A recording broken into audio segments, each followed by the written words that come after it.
sector and across a range of policy areas, including equality and diversity, and he was a former head of race equality for the Welsh Assembly, government 2004, and he also worked in Curfews at the Race Equality Council from 1996 and 2000, then moved on to Commission for Racial Equality from 2000 to 2002. He has a psychology background, which obviously is going to aid in talking about the topic at hand, and he has 25 years of therapy and counselling work in the Muslim community and is a specialist in the youth empowerment and leadership development and emotional well-being. He was also a consultant for West Yorkshire and London Probation Service. This was in relation to resettlement and reintegration of BME and Muslim offenders, and managed an acclaimed mentoring project at HMP Rochester Young Offenders Institute. And there he worked with young offenders. He also worked closely with the police, prison service, probation over the last 10 years, and has in-depth knowledge of criminal justice issues affecting Muslim communities and how to reach communities. I know this is a lot of information, but it's great. Okay, so since 2006, he's also been at the forefront of tackling child sexual exploitation and sexual violence through delivering groundbreaking mentoring and workshops, programs such as Preventing Sexual Violence and cutting-edge sex and relationship education programs. Alex is also an imam and khatib at a number of mosques where he gives regular lessons in North England across the UK, and he provides Friday sermons as well. Alex is also actively involved in many grassroots Muslim organisations in the UK, and he supports strategic development and governance improvement. He also frequently delivers workshops and lectures, and recently this has included stuff like prohibition of workforced marriage and honour-based violence in Islam, also extremism, not in the name of Islam, and tackling sexual violence and giving an Islamic perspective. So obviously through everything that I've mentioned, you can see how he has a lot of experience in areas affecting non-Muslim youth, perhaps which communities to do with sexual violence and issues that come under the same umbrella. So hopefully, inshallah, this will be a good learning experience and learning curve for all of us, and we can take something from it. So without further ado, welcome to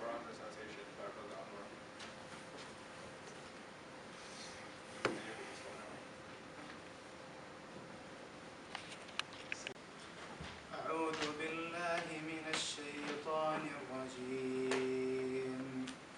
بسم الله الرحمن الرحيم. إن الذين قالوا ربنا الله ثم استقاموا تتنزل عليهم الملائكة ألا تخافوا ولا تحزنوا وأبشروا بالجنة التي كنتم توعدون. نحن أولياؤكم في الحياة الدنيا وفي الآخرة ولكم فيها ما تشتهي أنفسكم ولكم فيها ما تدعون. نزلا من غفور رحيم. ومن أحسن قولا ممن دعا إلى الله وعمل صالحا وقال إنني من المسلمين.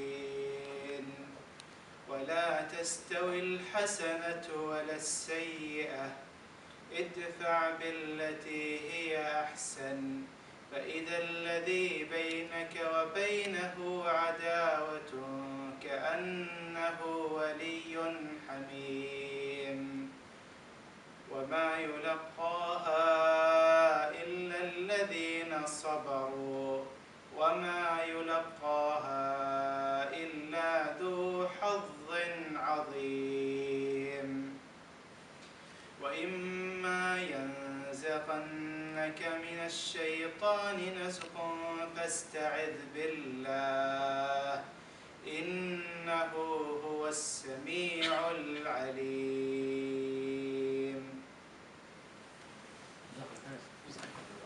Brothers, sisters, friends, Assalamu alaikum. I'm really happy to be here with you today here in York, alhamdulillah. And I really got to commend you because you know this particular subject is a subject which people don't like to talk about. You know, it's a hidden subject. In fact, the name pornography it means that which is hidden. It's from the Greek. It means that which is secretive, that which is hidden, that which is kept away from the kind of public,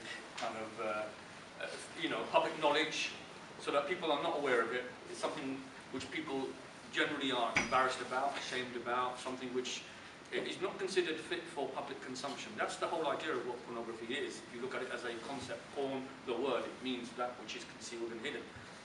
So that which is concealed and hidden, you see, we've had an amazing you could say, this has been a revolution in the last 20 years. Porn has gone from that which is hidden, that which was considered as a bit of a dirty secret, a bit of an inappropriate kind of behavior, to something which is now mainstream.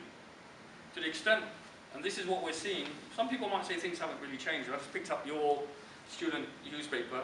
The university campaign promotes consent agenda to students. This is something that I've been working on for many years. It's the whole issue of the fact that today, university campuses around the country, interestingly, myself and Imran, who's been travelling with me the last couple of days, we did a whole piece of work in Oxford a couple of years ago.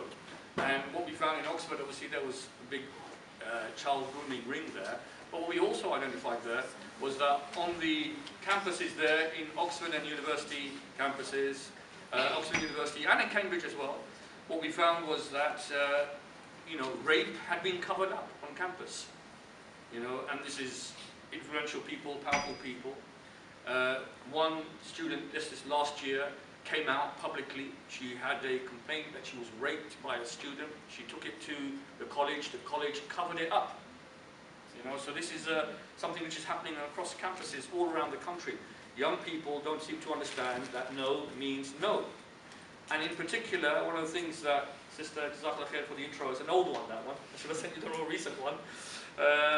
Is that I'm doing my PhD on masculinity and violence at the moment. And the reason I decided to choose this subject is because you're right. Young men today are growing up in an environment where their primary sexual education on a global level, it doesn't matter what your background is, what your faith is, white, black, Asian, Muslim, non-Muslim, okay, rich or poor, it seems that for the vast majority of them, their primary education medium for learning about a very beautiful thing, and again, this is the work I do around psychosexual issues, which is sexual relations. Sex is a very beautiful thing. And that's why I actually talk about this, because pornography has got nothing to do with sex at all. Pornography is actually anti-sex. It actually completely destroys something which should be a special thing between two people who consent with each other, as a Muslim, within the institution of marriage. And but what I find is happening with the young men that I work with in this country and on a global level is that their primary education seems to come from pornography. And what we're talking about pornography today is not really pornography. And I really want people to kind of understand, because again, the word somehow sanitizes itself, because in the mainstream it's not an offensive word anymore. Porn, people will openly talk about viewing pornography, and it is an issue which affects males and females. I want to make that very clear, because generally people say, oh, I'm talking from a male perspective. No. Predominantly, obviously, users of pornography are males, but increasingly females as well. And then females increasingly it's becoming what we call self-fulfilling for them. That when females now, girls as young as 11 years of age, feel that they have to adopt a particular type of over-sexualized behavior so that they can gain acceptance from men. And boys I work with from the age of 12, 13, who feel that it is acceptable to orally rape their school friends, and they engage in sexualized bullying, whereby they'll use all manner of social media, WhatsApp, text messaging, etc., which constantly asks girls, for sex, and girls feel under pressure to do that. Now, one of the things is that, is this something new? Yes, it is something new. It's something which is a direct product of what I call the pornification of society, what I call the fact that, when I actually work with these young men, it seems that they know about sex, but they don't know anything about relationships. They don't know anything about respect. They don't know anything about consent. They don't know anything about abuse. In fact, they don't even know what rape is. And I'm going to ask you this kind of question a bit later on. I'm going to slightly take a bit of a diversion, because sexual violence is linked to pornography. I've worked in quite a number of government inquiries. The young men that I work with, most of them relate the fact that their desensitization to sexual abuse has come because pornography completely desensitizes them in relation to females. Like I said, this is an example of it. University is promoting a campaign, and this is happening up and down the country, where it's saying, mainly to the men, that when, you know, your female kind of counterparts, your co-students, say no, it means no. Just because she's dressed in a particular way, just because she might have had too much alcohol, just because she has consented to, let's say, kiss you, or doesn't mean that you have a right to force yourself on her. But we've got to ask the question, why do men think that that's acceptable? And it comes back really to what porn does. Porn reduces women to nothing other than an object which is to be penetrated. Now, obviously, the nature of the subject here is quite controversial, and it requires me to use some extreme language, so please, I hope you're not too sensitive to that. We have to live in the real world. That's why a lot of people don't want to talk about this issue, because you know it means confronting some real things. And I'm going to say, as young people who I hope in the future will have families, this is something I deal with again. How is it that I find that a parent refers their child to me, and I look at this child's laptop, 13, 14-year-old, full of pornography, okay, spending hours downloading extreme material, and right under their parents' noses, they don't really know about that, and then suddenly they go on to then the next third stage, which is that, you know, they actually try to enact, try to, you know, perform the acts that they see taking place there, you know. So to me, when I talk about porn, people say, why do you talk about this issue? I talk about this issue to many mainstream audiences. I'm not coming, although, yes, my faith is important to me, and I'm a faith leader, you know, this is not the reason. I'm not coming from what I call the overly moral kind of perspective, yeah, that, oh, you know, this is a part of the moral degradation of society. No, to me, as I'll show you, pornography is a hate crime. Pornography reduces women to nothing other than an object which is to be penetrated. It shows men's cruelty to women. Again, this is what the research in porn showed, is that 80% of porn scenes involve violence against women. They involve abusive language towards them, dehumanizing language. They involve, okay, you know, slapping, beating, gagging, choking, suffocating, okay. You know, they involve, you know, a woman being penetrated, and again, you know, sensitivities here, penetrated in every orifice by multiple males. Okay, so this is what slut bust does. Multiple males, okay, and again, they bought her as an object, penetrated her. After that, she's put onto the street. And the punchline is this: here's the money, and as she goes for the money, what do? They drive off without giving her the money, and that's the joke, everyone. How funny, that's the joke that men are supposed to laugh at and find amusing, because she's so worthless that even though we made her into a slut, abused her, exploited her, then she's still not worthy of being paid. What does that say about how men see women? And what does that say about young men who have chosen this as an education medium? That's why I work with porn addicts. I work with individuals who are addicted to pornography, and I'll talk a bit about that later. And one of the things is part of trying to get them to realign that, because porn is, you know, as addictive as crack cocaine. It's a hidden addiction. Not many people talk about it, because it's a bit of a joke. You know, oh, you're addicted to pornography. It is a serious addiction which destroys lives just as much as Class A drugs. Class A drugs people think are horrific. Heroin is far safer than pornography. Okay, I'm not saying take heroin here, by the way. I did my course on psychopathology of drugs many years ago, and what was interesting was that the reason heroin is so bad for you is because it's cut with lots of other substances. That's the reason it's bad for you. Actually, alcohol is worse than heroin as well, in terms of its pathological and affecting the body. Porn is just as bad as heroin, if not worse. And that's, you know, so the point is this: when individuals are addicted to pornography, one of the things I try to get them to realize is that, is this how you see women? Is this how you see the opposite sex? Is this how you become desensitized?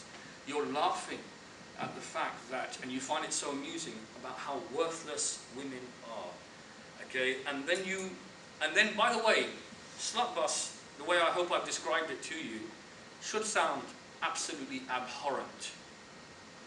That this is mild by today's standard.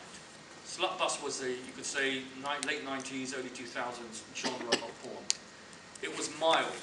It is mild by today's standard in terms of what, because this is the thing about the whole porn industry. It requires people, as people become desensitized to that, they don't find that particularly shocking. They need another genre. They need another fix. They need harder and more extreme material. And that's how it affects the brain, because it desensitizes you to what is considered as soft. You need harder. And the porn industry is able to provide a non-stop conveyor belt of more and more extreme material. And it's interesting that porn, which is, like I said, was hidden, is now actually mainstream. So we see it. Mainstream newspapers, mainstream media, mainstream television has become pornified. An example of that is the film 50 Shades of Grey.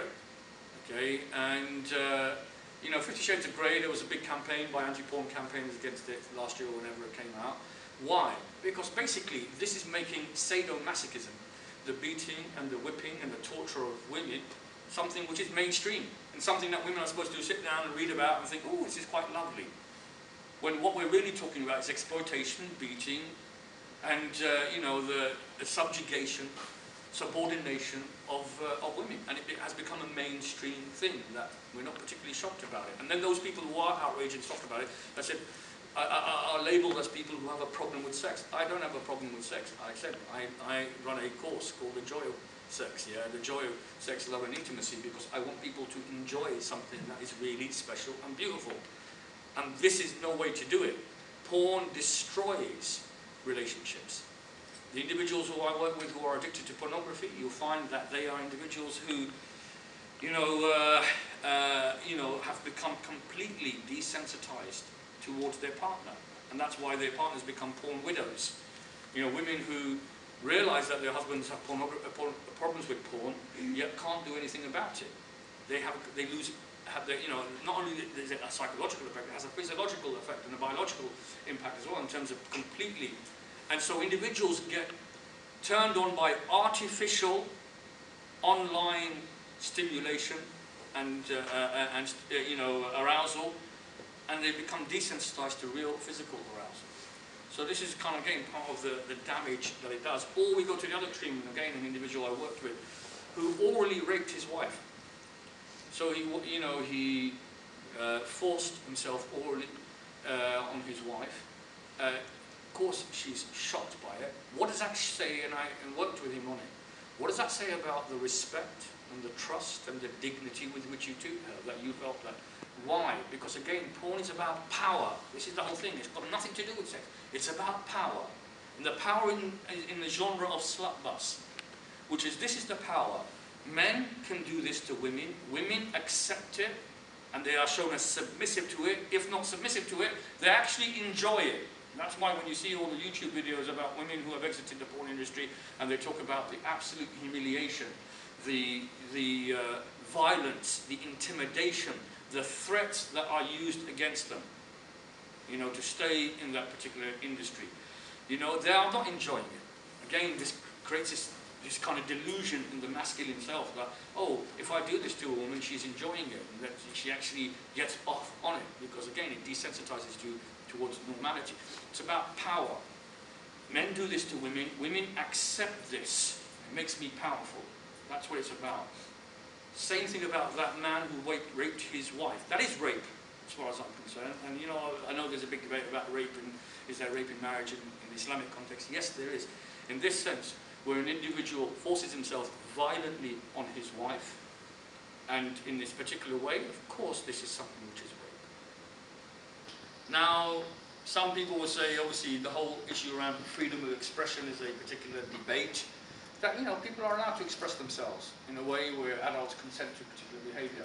I don't believe, again, pornography fits within that, because clearly there is exploitation, and there is a, like I said, if this was any other kind of thing, if this was, let's say, a hate crime of any other kind, let's say that we just had a film media, and I'm going to give you the example, okay, of a Muslim, let's say, beating up a non-Muslim, swearing at them, torturing them, humiliating them, abusing them, whipping them, and then ejaculating all over their face on top of that just to humiliate them further.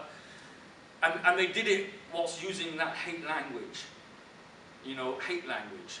I'm sure that individual would end up in prison under the Terrorism Act or something similar to that. And rightly so, because that is a hate crime. I don't tolerate hate crime, whichever way it goes, black, white, whatever it is, you know. And rightly so. And if you had films about that, that would be closed down it would be censored. We would use, even though we have freedom of expression, and if I said, oh, it's freedom of expression, you know, no. Because I believe there is a limit to freedom of expression, where there is humiliation and there is degradation like that. So therefore, but porn is the same thing. Porn is a hate crime. Porn is exactly that, a man doing to a woman all of the things that I've stated, but somehow this is something which is acceptable. Just to make it absolutely clear that this is not about curtailing freedom of speech, and this is not about an overly moralistic agenda, just to make it absolutely clear about that. Iceland, which is Northern European, liberal, progressive democracy, is banning pornography. Has done that a couple of years ago, banned porn.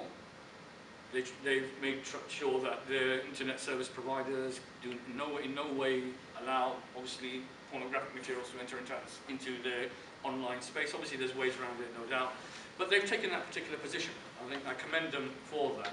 You know, why is Iceland banning pornography? Because they've realised about the direct impact that porn has on violence against women. That's the reason that they've decided to ban pornography. And I have a video a bit later on from Ted Bundy. Ted Bundy you're probably not familiar with, because you know what's bizarre about Ted Bundy is that he was a serial killer in the 70s, killed countless numbers of women, and he goes into about 20s or 30s how many women that he actually killed. So he was a serial killer, misogynistic serial killer, killing, you know, women and brutalizing them, and there was a sexual basis to the whole crime. Now, what was interesting about Ted Bundy is that in prison, although some people have criticized him saying that, is he trying to absolve himself? No, Ted Bundy is not absolving himself.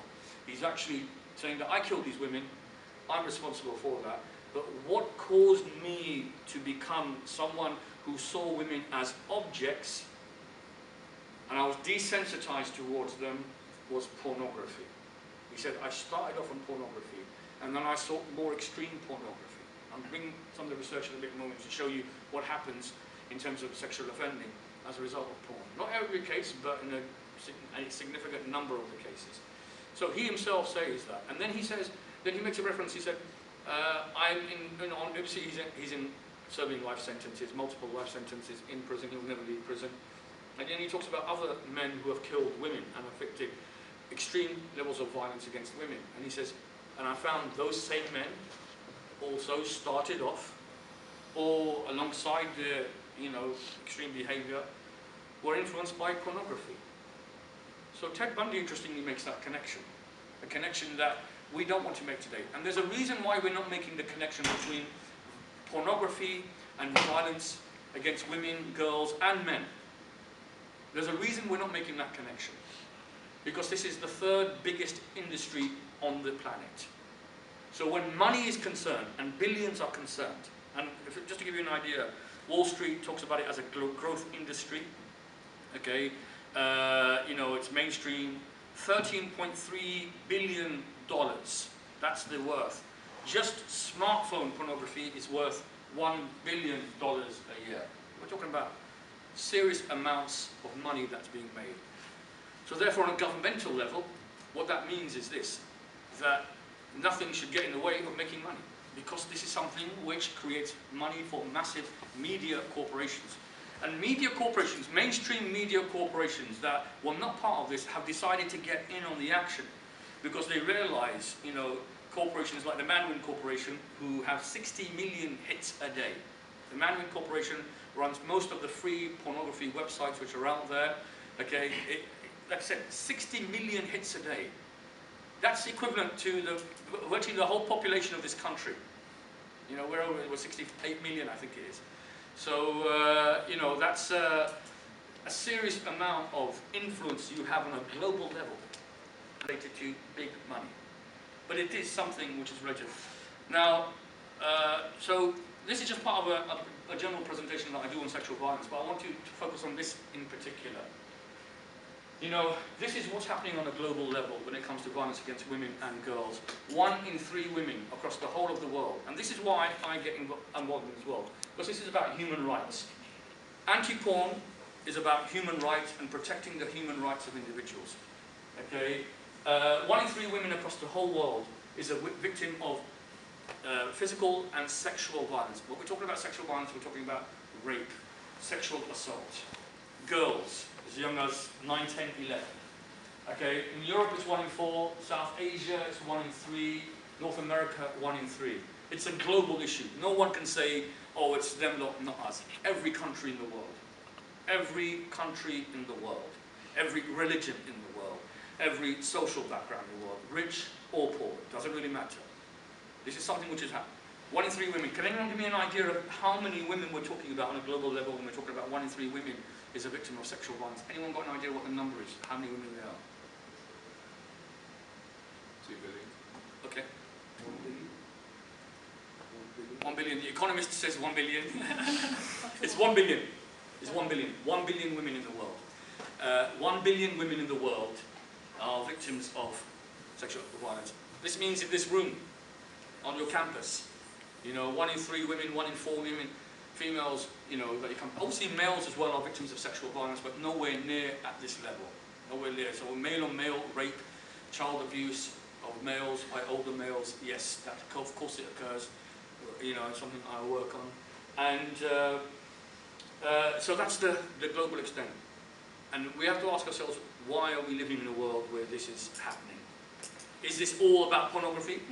It's not all about pornography. But I can say for a fact, after this, you will see that there is a clear link between this and pornography. Okay, and you know, what's going on in the brains, how pornography actually is changing the very kind of, you could say, you know, brain chemistry of males. It causes, like I said, a neurological change to take place which desensitizes them and reduces the empathy they have towards women and the suffering of women. And that's why, you know, now when I talk about the violence against women, you know, that gives you an idea. There's a lot of violence against women.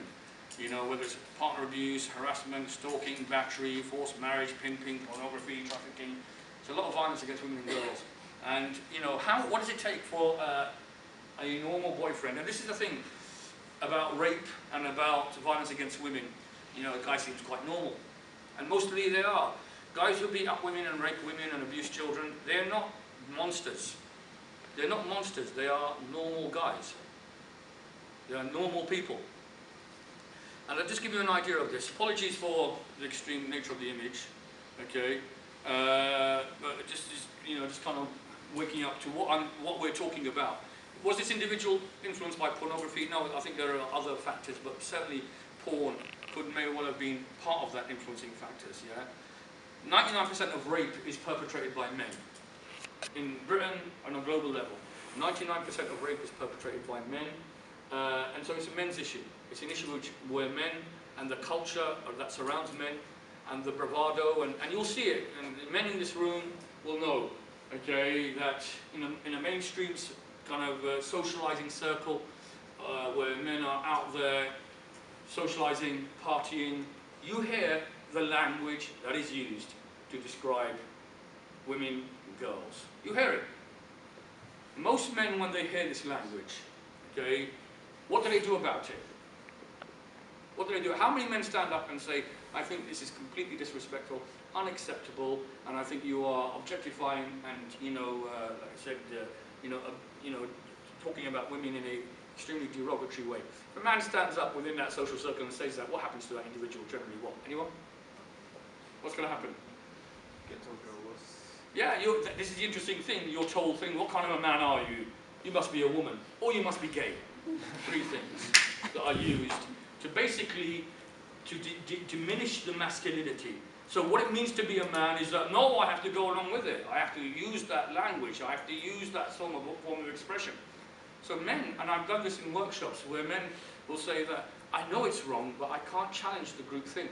I can't challenge other males. I feel it's so difficult to do that. Because if I do, then you know, I'm going to be ostracized or pushed out of that group. So what that allows is that creates an environment where men who aren't, you know, rapists and things like that somehow become, like I said, normalized what we call violence against women and viewing of women as complete objects to be used and humiliated and penetrated, okay, and become something which is mainstream. And remember what I said, okay, porn is men's cruelty to women. So what it does is that the whole sexual objective has been fused, combined with cruelty. This is what it does. Because that's what porn in essence is. There's a cruelty, there's no intimacy, there's no compassion, there's no softness. Then people talk to me about, no doubt I always have the question, then people say to me, oh, what about erotica? Erotica is something slightly different. But because it's everything has become embroiled in the whole porn industry, then you know you can't separate the good from what is the bad, yeah? And on top of that, okay, everything becomes a gateway towards more extreme material. So, you know, this is the kind of desensitization. So I'm going to throw out a question to you. What is rape first? And what, you know, what kind of a man rapes a woman? Can anyone give me an idea of what I mean by the term rape? Anyone?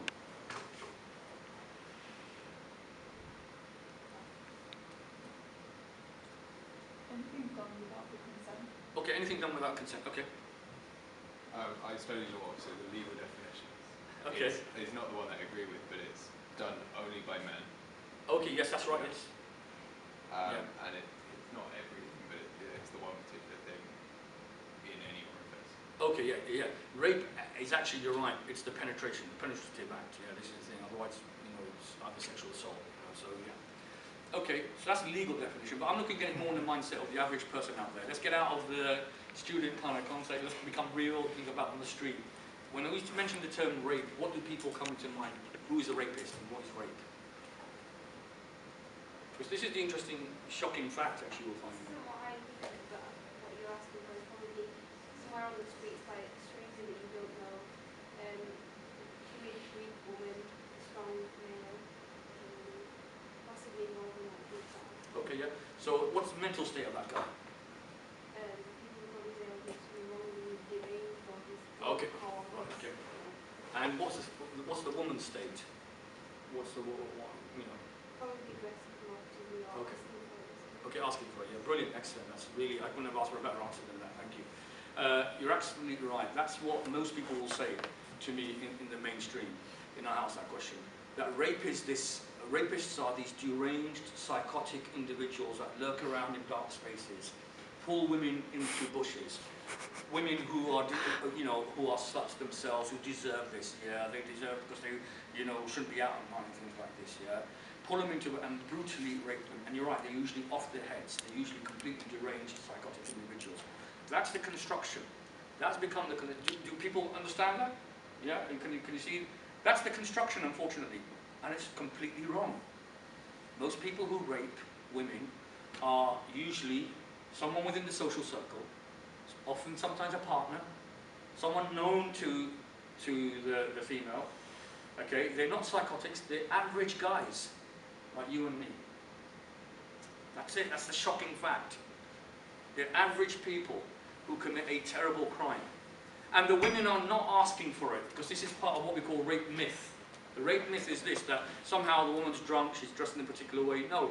Individuals target anyone who's vulnerable. Anyone. Whatever their background, whoever that individual is going to be targeted. So that's what rape is. And just to give you an idea of one case I just wanted to talk about, and this is the case from Oxford University. You know, a former student, you know, the kind of cases that occur most frequently in university, those involving acquaintances rather than strangers, and those involving drugs and or alcohol are least likely to be prosecuted.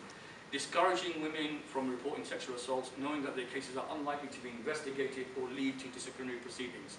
So why do so many women students claim sexual bullying and sexual assaults are rife in Oxford? So this is something which is there, and it's been, you know, I've spoken to several people who have similar experiences with the university. She says they simply want to brush these things under the carpet so that no one finds out what really goes on there. I was told that I had little prospect of success due to the low conviction rate, and that college would be a better place to deal with the incidents internally. So this is what's happening on campuses. And you know, and this is when I talk about what I call the mainstream nature, how porn has become something not on the margins, but it's something in the mainstream. Someone might remember this a couple of years ago. Robert Thicke's video, Blurred Lines. The video itself, I think last time I checked, had over 500 million hits. Over 500 million hits. It has two versions. It has a normal version and it has a soft porn version. The soft porn version, obviously, freely available. And the soft porn version, obviously, the men are fully clothed. It's about power. Why I found that not only, and if you look at the lyrics as well, it's called Blurred Lines. It's a rape song that is somehow legitimating rape. Okay, and this is what we call the pornification of society. This is about now porn is mainstream. What is it saying? And this is, and I'm being mild here because it's actually worse. The full lyrics are actually much worse than this. And when you construct it, look at other kind of music medias. And that's why I'm going to take a good girl.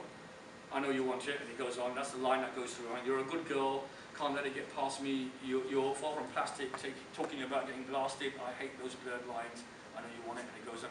But you're a good girl. The way you grab me, must want to get nasty. Go ahead, get at me. This is mainstream that are associated. But what's shocking about this is that I found that no one was complaining about it. There were some feminist groups out there on campuses and some women's groups and anti-porn and anti-rape groups that were talking about it. And what were they being told?